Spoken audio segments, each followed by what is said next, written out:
Hi, welcome back to What's the 411. I'm Rosina, and we're here with Jason's lyrics, Lisa Nicole Carson. Lisa Nicole Carson, and we're going to talk about her character, Marty. But before we do, tell us a little bit about yourself. Where you from? What you doing? How you living?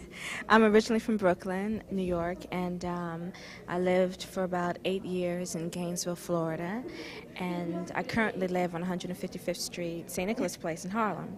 So I guess I'm a round-the-way girl from a lot of round-the-ways. Okay, now tell us a little about your character, Marty. Oh, Marty, she's really a very simple girl about. You know, she's coming into her own and finding out a lot about herself, a lot of self-discovery and learning how to love and loving very well and learning how to be a better person and expanding as a young black woman. And she's very simple but yet very complex, and I think she's very beautiful and real. I like her a lot. Okay, now she seems to be a lot like you. I mean, well, beautiful, yes, of course, because you played it.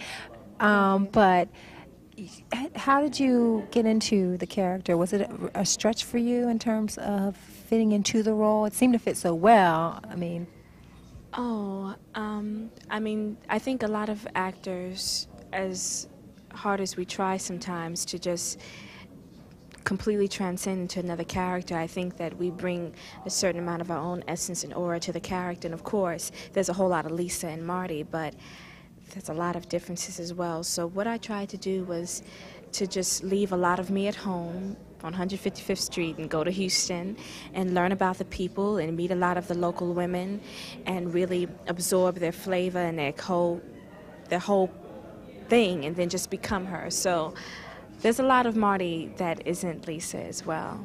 Well, since you were getting their flavor, I just got to ask you this. Were your hairstyles, or Marty's hairstyles, their flavor? Please tell me. And if so, I mean, what's up?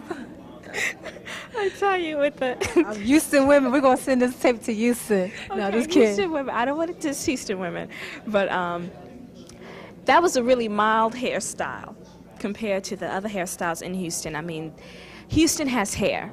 Okay, Houston has a lot of hair, and a lot of naked horses running around, huh? Yes, a lot of naked horses. I mean, a lot of cold naked horses running around Houston.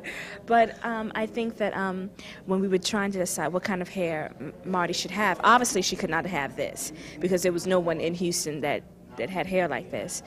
So we came up with like a kind of condensed version of what was actually happening. I mean, they have hair for days. So even though people are going to see Marty and her hair and think, oh my God, that's so outrageous. That's mild.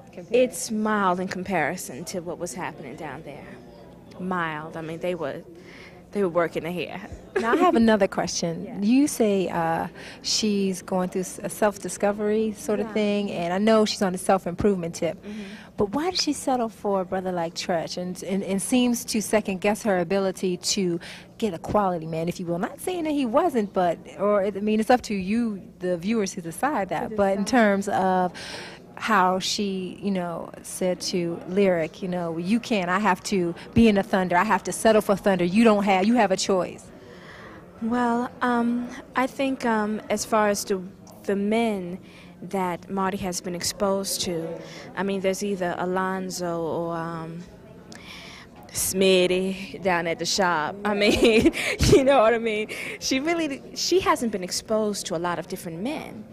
And Alonzo is the man. I mean, she gets mad props being with Alonzo. I mean, she says Alonzo's name or they recognize that she's Alonzo's girl and they run. They don't mess with her. So she's, there's a lot of, it's like women that are married to mafia bosses. I mean, there's a lot of prestige attached with that relationship. So I think up until this point, she thought she was really being fierce being with Alonzo. It's just now where she's beginning to read more and discover more about herself and maybe think that, Alonzo look good, but he may not be all that good. Everything that look good isn't necessarily good for you, right? Don't judge that book by the cover. Don't judge that book by the cover. I'm still trying to learn that as we speak. Oh, it's going to be all right, sister. It's going to be all right. It's going to be all right, God. Well, what are some of the things that we can look forward from you in the future? I have a film coming out called Devil in a Blue Dress, and with Denzel Washington and Jennifer Beals. That's your mouth. Yeah, stop. Okay. Just go on and stop. And that should be out probably next summer or spring, something like that. So that's like my next project. All right. Well, thank you so much for being our guest on What's the 411, and thank you for keeping it right here. We have more for you. We'll be right back.